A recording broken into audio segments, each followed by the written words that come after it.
ketika bapak angkat saya yang seorang jenderal, dia megang posisi jabatan sipil dulu di era Orde Baru. Saya melihat dia menyuruh ajudannya push up. Saya sendiri waktu itu sebagai seorang wartawan hanya gara-gara menulis sebuah berita tentang seorang kepala desa yang diduga menilep dana bandes, karena kepala desa itu temannya seorang anggota ABRI, saya diancam akan dicincang-cincangnya. Taga senjata!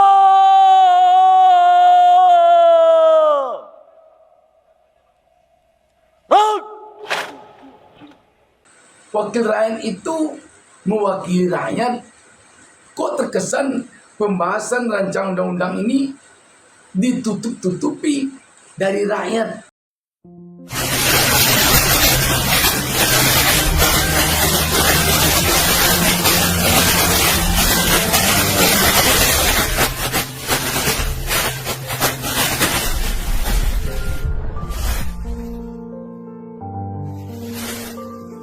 Assalamualaikum warahmatullahi wabarakatuh. Jumpa lagi kita di channel YouTube Bustami Narda Official. Sahabat BN,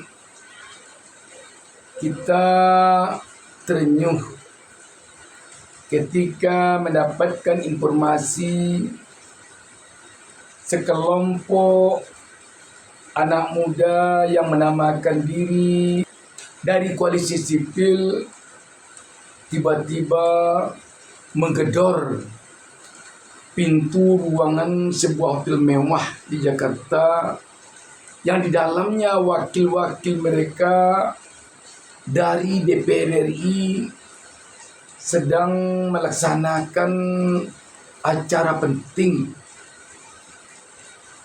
rapat membahas rancangan undang-undang TNI.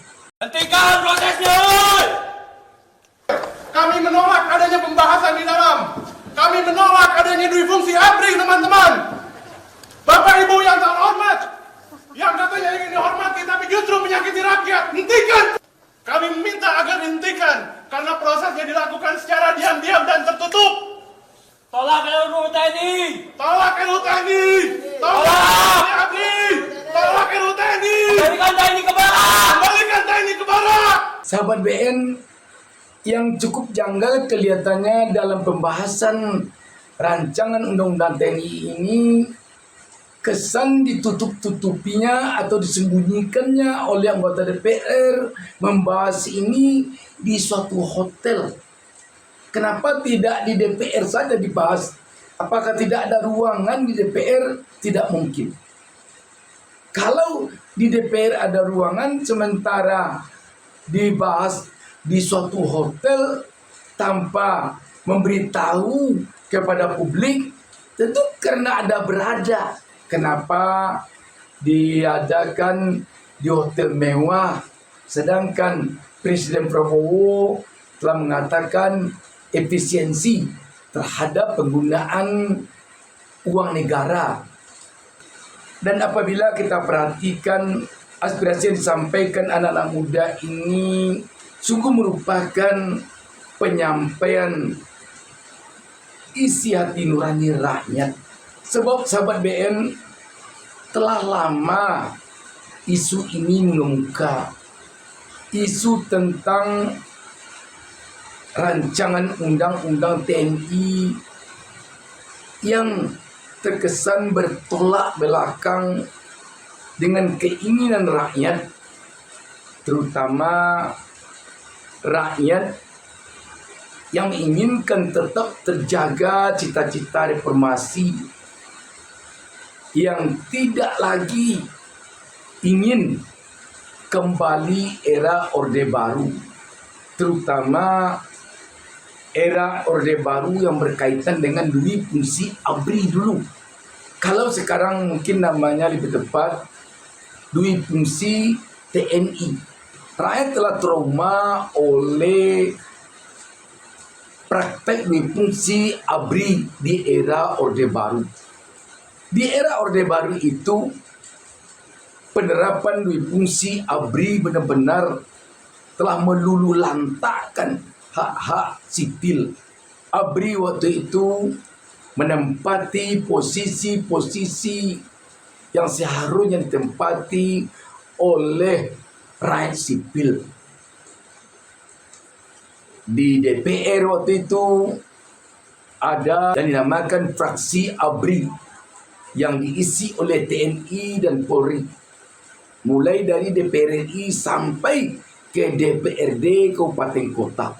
Di berbagai posisi birokrasi waktu itu banyak sekali ABRI yang mengisinya. Sebagai gubernur, bupati, wali kota waktu itu banyak sekali pos-pos jabatan gubernur, bupati, wali kota yang merupakan posisi yang harus diduduki oleh ABRI. Tidak dapat posisi di sana sipil. Padahal jabatan itu jabatan sipil. Tidak itu saja, sahabat BN, bagi kita yang sudah dewasa hidup di era Orde Baru, tentu saja kita akan merasakan betapa waktu itu mengerikannya praktek dui fungsi ABRI di tengah-tengah rakyat. Saya sendiri waktu itu sebagai seorang wartawan, hanya gara-gara menulis sebuah berita tentang seorang kepala desa yang diduga menilep dana bandes, karena kepala desa itu temannya seorang anggota ABRI dari KOP CPM, saya diancam akan dicincang-cincangnya. Bahkan disampaikannya kepada orang tua lelaki saya oleh oknum CPM itu, yang namanya waktu itu kalau saya tidak keliru Tatang. Dia katakan kepada ayah saya yang kodenya BN di surat kabar itu, yang memberitakan kepala desa tersebut kalau tidak dapat siang malam dia akan mencari saya, dia akan mencincang-cincangnya. Tetapi alhamdulillah saya sampai sekarang masih diberi Allah Subhanahu wa taala usia dan masih sehat walafiat. Sahabat BN, mengerikan sekali praktek fungsi ABRI di era Orde Baru itu. Karena itu, jika kembali lagi sekarang ini dui fungsi ABRI itu menjadi dui fungsi TNI yang diatur dalam undang-undang TNI ini, tidak dapat dibayangkan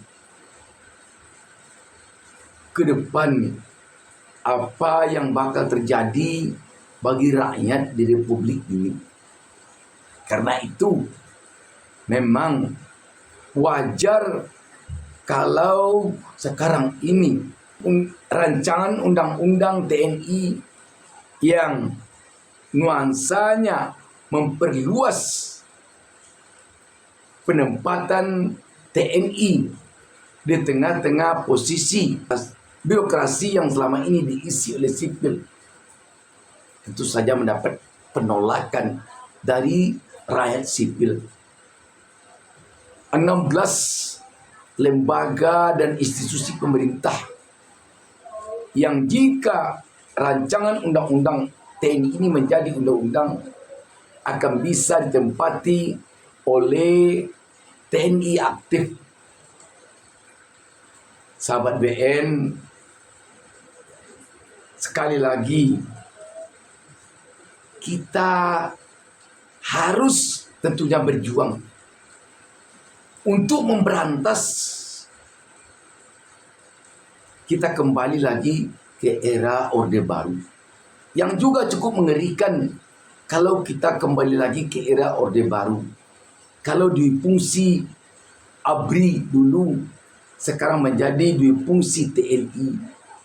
Yang mengerikan sekali nanti ketika berlangsung pesta demokrasi. Baik Pilpres, pemilu legislatif, maupun pilkada provinsi dan kabupaten kota. Tidak terbayangkan oleh kita nanti jika nanti ada anggota TNI aktif yang maju pada kontestasi politik Pilpres, pemilu legislatif maupun pilkada provinsi kabupaten kota akan berkontestasi dengan rakyat sipil. Rakyat sipil tidak punya senjata. Rakyat sipil tidak ada memiliki sistem komando di dalam memenangkan kontestasi politik itu. Sedangkan TNI punya sistem komando untuk memenangkan kontestasi politik itu. Dapat dibayangkan nanti apa yang bakal terjadi kalau TNI aktif diperbolehkan nanti maju ke gelanggang politik Pilpres, pilkada provinsi, kabupaten kota untuk maju sebagai calon presiden atau wakil presiden, calon gubernur atau wakil gubernur, calon bupati wali kota atau wakil bupati wali kota, maupun nanti untuk calon anggota DPR RI, DPRD, provinsi, kabupaten kota. Dengan sistem komando nanti TNI memenangkan kontestasi politik itu. Sungguh akan sangat mengerikan ketika nanti bersaing rakyat sipil dengan mereka. Tegak! Senjata!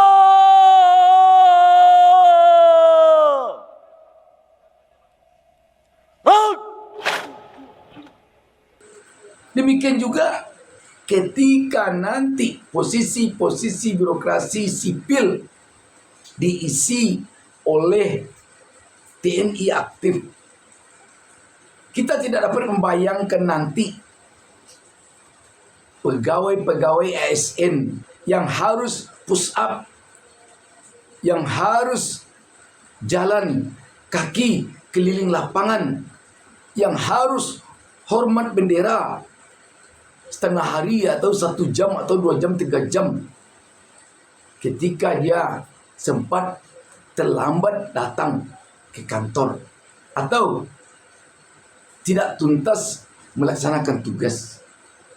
Sebab saya katakan demikian, saya sendiri menyaksikan ketika bapak angkat saya yang seorang jenderal, dia megang posisi jabatan sipil dulu di era Orde Baru.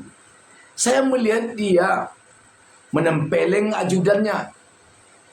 Saya melihat dia menyuruh ajudannya push up di depan pintu masuk gara-gara terlambat datang, gara-gara terlambat hormat. Sebagai seorang sipil, dia tidak terbiasa hormat. Dia tidak terbiasa begitu dipanggil siap maju. Tidak terbiasa.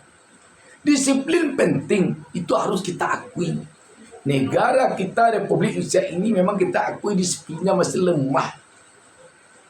Masih lemah, harus kita tingkatkan disiplin negara kita dalam berbagai hal. Tetapi tentu saja kalau disiplin militerisasi yang diterapkan kepada sipil, tentu walaupun bisa, tapi akan sangat berat. Sahabat BN, itu di satu sisi. Di sisi lain, kalau jabatan-jabatan di birokrasi sipil nanti telah bisa diisi oleh TNI, sementara ASN atau sipil tidak bisa mengisi jabatan-jabatan di TNI seperti menjadi komandan kompi, menjadi komandan batalion, menjadi dan ramil, menjadi fasi intel, menjadi dan rem. Tidak bisa ASN dari sipil untuk menempati itu. Maka akan sangat tidak adil kelihatannya. Sudahlah sekarang ini kalau kita perhatikan ASN kita benar-benar menderita sekarang ini, benar-benar menderita. Mereka kadang-kadang oleh para politisi yang menjadi anggota DPR dan juga oleh para politisi yang tiba-tiba menjadi bupati, wakil bupati, menjadi gubernur, menjadi wakil gubernur, menjadi wali kota, wakil wali kota, sedangkan mereka belum pernah menduduki jabatan sipil, apakah jadi sekda, apakah jadi kepala bagian, apakah jadi kasih, selama ini belum pernah mereka duduki. Tiba-tiba mereka memegang kendali tertinggi di suatu daerah, di suatu kantor. Maka yang akan menderita ASN yang ada di sana. Kadang-kadang karena para bupati, wali kota, gubernur itu belum pernah selama hidupnya berada di dunia birokrasi, mereka tidak tahu aturan di birokrat ini. Dia kadang-kadang memaksakan kehendak kepada pejabat-pejabat sipil yang ada di sana. Dia hanya memaksakan dirinya karena dia merasa apapun yang diperintahkan kepada ASN yang ada di sana akan dituruti oleh ASN karena dia adalah kepala daerah, karena dia adalah gubernur, wakil gubernur, bupati, wakil bupati, wali kota, wakil wali kota. Padahal tidak sesuai dengan aturan. Saya punya cerita dari teman saya yang seorang kepala dinas. Ada seorang bupati yang tiba-tiba menjadi bupati yang bukan dari ASN.